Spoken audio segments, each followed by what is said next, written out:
O que você acha a respeito de atrelar os evangélicos a um governante ou a outro, a um político ou a outro? Ver essa movimentação, como é que você analisa? Certo. Conforme você falou, é sempre bom reafirmar, o campo evangélico é muito plural, majoritariamente popular, formado por trabalhadores e trabalhadoras do nosso país. Não tem um pensamento político nem teológico uniforme, não tem qualquer liderança que possa falar como representante do campo evangélico, não tem por definição.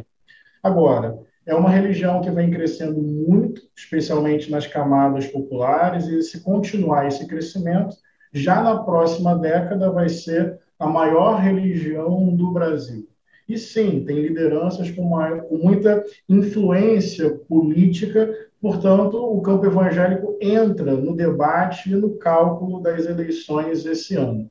O que a gente vem vendo nas últimas pesquisas é que esse campo, de fato, é plural, que ele não é controlado pelo bolsonarismo e por Bolsonaro, e tem algumas lideranças evangélicas de peso midiático, político, econômico, que sim, são bolsonaristas em qualquer circunstância. Mas também tem lideranças evangélicas do campo conservador que não são fechadas a priori com o Bolsonaro. Elas estão mais interessadas em ter peso, participação e influência num governo, inclusive do governo Lula, se for o caso. Então é importante perceber que nem entre as lideranças conservadoras mais Bolsonaro consegue unanimidade e entusiasmo. Eu vejo aí uma tendência, inclusive, destas lideranças conservadoras tirarem o peso da eleição presidencial como foco total e o que eu percebo é um grande movimento para a ampliação da bancada evangélica, a frente parlamentar evangélica no Congresso, porque aí esses pastores, essas lideranças continuam com um grande trunfo de influência, seja quem ganhar a eleição, Bolsonaro ou Lula, nesse cenário dos mais prováveis para E ganhar. uma coisa que é interessante, né, pastor, é a gente ver os políticos eles se aproximarem das igrejas neste momento. Então você já vimos Ciro Gomes, Lula, Sérgio Moro, reunião com os evangélicos, aí vão justamente para a igreja e aí fazem oração e tudo mais. O que realmente cola, né? O que faz um evangélico votar em um ou outro candidato? O discurso também cola, por exemplo, quando o presidente Bolsonaro vai para a Hungria, faz um discurso ao lado de um líder de extrema-direita que defende a família tradicional, homem pai, mulher mãe.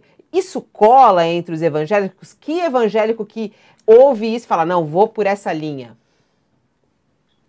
Tem evangélicos conservadores que vão pegar essa fala do Bolsonaro e vão aderir completamente. Então, basta falar Deus, família, e essa expressão por si só ganha a adesão. Só que isso está acontecendo, Fabíola, cada vez menos. Porque vou dar o exemplo da gestão do Bolsonaro na pandemia. Cada vez mais dentro do campo evangélico, se tem a percepção de que Bolsonaro foi e é indiferente ao sofrimento humano, não tem compaixão alguma diante da dor de muitas famílias, não teve qualquer responsabilidade com a saúde das pessoas e das famílias. Também fica evidente, cada vez mais, na sensibilidade evangélica, o caráter violento de Bolsonaro, de ódio, de raiva, de fúria, de antipatia, de desequilíbrio emocional, de falta de princípios éticos. Também fica cada vez mais evidente para a sensibilidade evangélica relações estranhas da família Bolsonaro, questões aí de investigação sobre corrupção, relação de Bolsonaro com milícia, ou seja, dizer Deus e família cola para determinado setor, mas a minha impressão, inclusive segundo as pesquisas, é que isso cola cada vez menos. e que as atitudes de Bolsonaro e o seu governo têm chamado a atenção, têm provocado um choque na sensibilidade evangélica. Porque falta ética, falta transparência, falta política pública para combater a pobreza e superar a fome. Sobra aí uma violência, uma agressividade, uma lógica que não tem muito a ver ou não tem nada a ver com o espírito do Evangelho de Jesus. Porque em 2018, Bolsonaro tinha discurso. Agora ele tem discurso e governo.